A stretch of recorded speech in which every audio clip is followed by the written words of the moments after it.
Israel ಹಾಗೂ Iran ನಡುವೆ ಭೀಕರ ಯುದ್ಧ ನಡೀತಾ ಇದೆ. ಪ್ಯಾಲೆಸ್ಟೈನ್ನ ಹಮಾಸ್ ಉಗ್ರರು ಲೆಬನಾನ್ನ ಹೆಜ್ಬುಲ್ಲಾ ಉಗ್ರರ ದಮನ ಮಾಡೋಕ್ಕೆ ಇಸ್ರೇಲ್ ಆಪರೇಷನ್ ಮಾಡ್ತಾನೇ ಇದೆ. ಇದೇ ವೇಳೆ ಇರಾನ್ ಇಸ್ರೇಲ್ ಮೇಲೆ ಸುಮಾರು 200ಕ್ಕೂ ಹೆಚ್ಚು ಮಿಸೈಲ್ ಹಾರಿಸಿದ್ದು ನಿಮಗೆಲ್ಲ ಗೊತ್ತಿದೆ.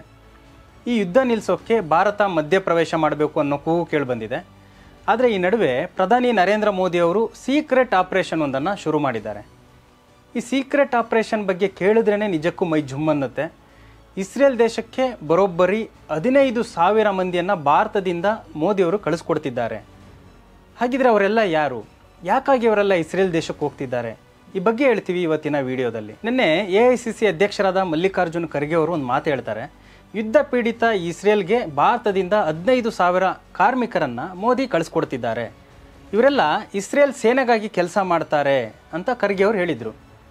ಖರ್ಗೆ ಅವರ ಹೇಳಿಕೆ ನಿಜಕ್ಕೂ ಅಚ್ಚರಿಯ ವಿಷಯ. ಯಾಕಂದರೆ 15,000 ಮಂದಿ ಭಾರತೀಯರು ಈಗ ಇಸ್ರೇಲ್ ಸೇನೆಗಾಗಿ ಕೆಲಸ ಮಾಡ್ತಾರಾ ಅನ್ನೋಂಥದ್ದು ಪ್ರಶ್ನೆ.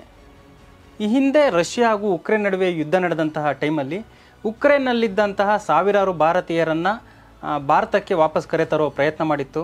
ಅಲ್ಲಿ ಅವರ ಜೀವಕ್ಕೆ ಯಾವುದೇ ಆಪತ್ತು ಬರದಂತೆ ಅವ್ರನ್ನೆಲ್ಲ ಆಪರೇಷನ್ ಗಂಗಾ ಅನ್ನೋಂತಹ ಒಂದು ಹೆಸರಿನಲ್ಲಿ ಸುಮಾರು ಒಂದು 25,000 ಮಂದಿಯನ್ನು ಸುರಕ್ಷಿತವಾಗಿ ತವರಿಗೆ ಕರೆತರಲಾಯಿತು.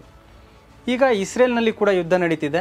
ಆದರೆ ಈ ಯುದ್ಧ ಟೈಮಲ್ಲೇ ಭಾರತದಿಂದ 15,000 ಭಾರತೀಯರನ್ನು ಅಲ್ಲಿಗೆ ಕಳಿಸ್ಕೊಡುವಂತಹ ಪ್ರಯತ್ನ ಮಾಡ್ತಿದ್ದಾರೆ ಅಂತ. ಅಂದರೆ ಅವ್ರ ಜೀವಕ್ಕೆ ಮೋದಿಯವರು ಆಪತ್ತು ತರ್ತಿದ್ದಾರೆ ಅಂತ ಮಲ್ಲಿಕಾರ್ಜುನ ಖರ್ಗೆ ಅವರು ಪ್ರಶ್ನಿಸ್ತಾ ಇದ್ದಾರೆ. ಮಲ್ಲಿಕಾರ್ಜುನ ಖರ್ಗೆ ಅವರು ಹೇಳಿರೋ ಈ ಮಾತನ್ನು ನಾವಿಲ್ಲಿ ಸೀರಿಯಸ್ ಆಗಿ ತಗೋಬೇಕು. ಭಾರತ ಇಸ್ರೇಲ್ ಸೇನೆಗೆ ನಿಜಕ್ಕೂ ನೆರವು ಕೊಡ್ತಿದ್ಯಾ? ಪ್ರಧಾನಿ ನರೇಂದ್ರ ಮೋದಿ ಅವರು ತಮ್ಮ ಪರಮಾಪ್ತ ಮಿತ್ರ ರಾಷ್ಟ್ರವಾಗಿರುವ ಇಸ್ರೇಲ್ಗೆ ಸೈಲೆಂಟ್ ಆಗಿ ನೆರವು ನೀಡ್ತಿದ್ದಾರಾ? ಇಸ್ರೇಲ್ಗೆ ಹೋಗ್ತಿರೋ ಆ 15,000 ಭಾರತೀಯರು ಯಾರು? ಯಾಕಾಗಿ ಅವರೆಲ್ಲ ಇಸ್ರೇಲ್ ದೇಶಕ್ಕೆ ಹೋಗ್ತಿದ್ದಾರೆ? ಒಂದು ಕಡೆ ಯುದ್ಧ ನಡೀತಿದೆ. ಇಸ್ರೇಲ್ ಇರಾನ್ ದೇಶದಲ್ಲಿರೋ ಭಾರತೀಯರು ವಾಪಸ್ ಬನ್ನಿ ಅಂತ ವಿದೇಶಾಂಗ ಇಲಾಖೆನೇ ಮನವಿ ಮಾಡುತ್ತೆ. ಆದರೆ ಇದೇ ಯುದ್ಧದ ಟೈಮಲ್ಲೇ ಭಾರತದಿಂದ 15,000 ಮಂದಿ ಇಸ್ರೇಲ್ಗೆ ಹೋಗ್ತಾರೆ ಅಂದರೆ ಏನರ್ಥ? ಯಾಕಾಗಿ ಅವರೆಲ್ಲ ಯುದ್ಧದ ಟೈಮಲ್ಲೇ 15,000 ಮಂದಿ ಯುದ್ಧದ ಟೈಮಲ್ಲೇ ಯಾಕೆ ಇಸ್ರೇಲ್ಗೆ ಹೋಗಬೇಕು? ಇಸ್ರೇಲ್ ಸೇನೆಗೆ ನೆರವಾಗೋಕ್ಕೆ 15,000 ಕಾರ್ಮಿಕರನ್ನು ಕಳಿಸ್ತಿದ್ದಾರೆ ಅನ್ನೋದು ಸೀರಿಯಸ್ ವಿಚಾರ. ಇಲ್ಲಿ ಮೋದಿಯವರು ರಹಸ್ಯ ಕಾರ್ಯಾಚರಣೆಯೊಂದನ್ನು ನಡೆಸ್ತಿದ್ದಾರಾ? ಉಗ್ರರನ್ನು ಮಟ್ಟ ಹಾಕೋದಕ್ಕೆ ಮೋದಿಯವರು ಈ ರೀತಿ ಸೀಕ್ರೆಟ್ ಆಪರೇಷನ್ ಶುರು ಮಾಡಿದ್ದಾರಾ ಅನ್ನೋಂತಹ ಒಂದು ಪ್ರಶ್ನೆ ಇದೀಗ ಎಲ್ಲರನ್ನ ಕಾಡ್ತಾ ಇದೆ. ಯಾಕೆಂದರೆ ಕೆಲ ದಿನಗಳ ಹಿಂದೆ ಪ್ರಧಾನಿ ಮೋದಿಯವರು ಒಂದು ಮಾತು ಹೇಳ್ತಾರೆ. ಇಡೀ ಭೂಮಿ ಮೇಲೆ ಉಗ್ರವಾದ ಅನ್ನೋದು ಇರಬಾರ್ದು ಅಂತ ಗುಡುಗಿದ್ರು. ಉಗ್ರರು ಭೂಮಿ ಮೇಲೆ ಇರಲೇಬಾರ್ದು ಅಂತ ಹೇಳಿದರು. ಇದರ ಬೆನ್ನಲ್ಲೇ ಈಗ ಮೋದಿಯವರು ಇಸ್ರೇಲ್ ಮುಖಾಂತರ ಒಂದು ಬಿಗ್ ಸೀಕ್ರೆಟ್ ಆಪರೇಷನ್ ಮಾಡ್ತಿದ್ದಾರೆ ಅನ್ನೋ ಊಹೆ ಇದೆ.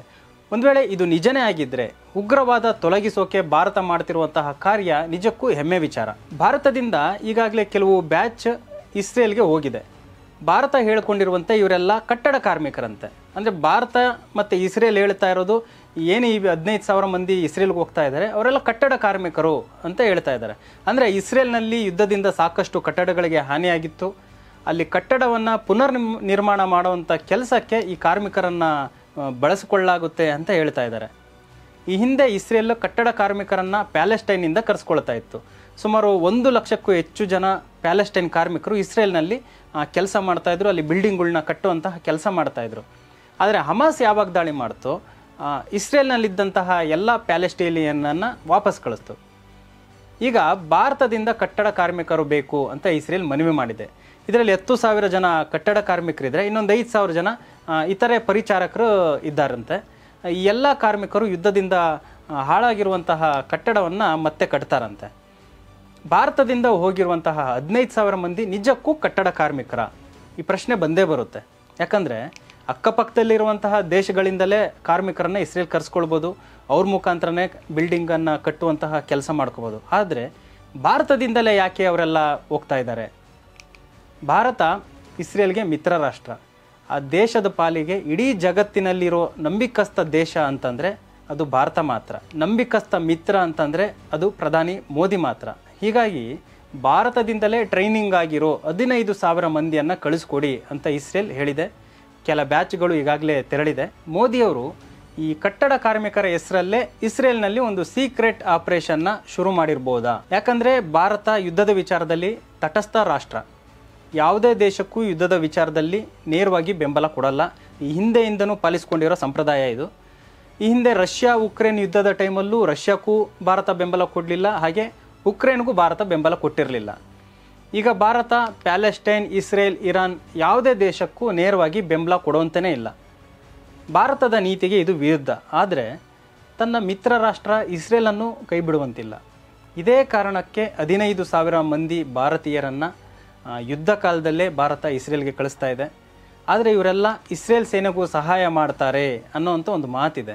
ಅಂದರೆ ಇದರ ಅರ್ಥ ಭಾರತದಿಂದ ಹೋಗ್ತಿರೋರಲ್ಲಿ ವೆಲ್ ಟ್ರೈನಡ್ ಸೈನಿಕರು ಇದ್ದಾರಾ, ಇಸ್ರೇಲ್ನಲ್ಲಿ ಉಗ್ರರ ವಿರುದ್ಧ ಹೋರಾಡೋಕ್ಕೆ ಭಾರತದಿಂದ ಕಮಾಂಡೋಗಳನ್ನೇ ಕಾರ್ಮಿಕರ ರೂಪದಲ್ಲಿ ಕಳಿಸ್ಕೊಡ್ತಿದ್ದಾರಾ? ನಿಜಕ್ಕೂ ಈ ವಿಚಾರ ಕೇಳಿದರೆ ಮೈ ಜುಮ್ ಅನ್ನುತ್ತೆ. ಇಸ್ರೇಲ್ ದೇಶಕ್ಕೆ ಭಾರತ ಬೇರೆ ಯಾವುದೇ ದೇಶಗಳಿಗೂ ಗೊತ್ತಾಗದಂತೆ ತನ್ನ ಸೈನಿಕರನ್ನೇ ಕಳಿಸಿರ್ಬೋದಾ ಅನ್ನೋ ಚರ್ಚೆ ನಡೀತಿದೆ.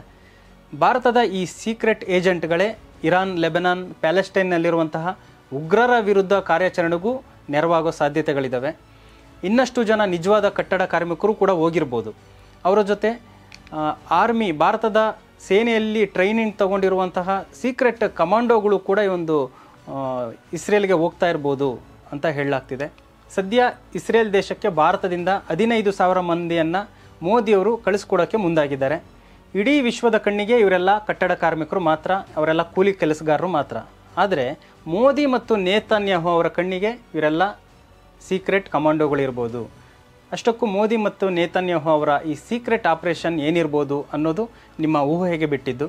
ಈ ಬಗ್ಗೆ ನಿಮ್ಮ ಅಭಿಪ್ರಾಯ ಏನದನ್ನು ಕಮೆಂಟ್ ಮಾಡಿ. ಹಾಗೆ ನೋಡ್ತಾ ಇರಿ ಲಯನ್ ಟಿವಿ.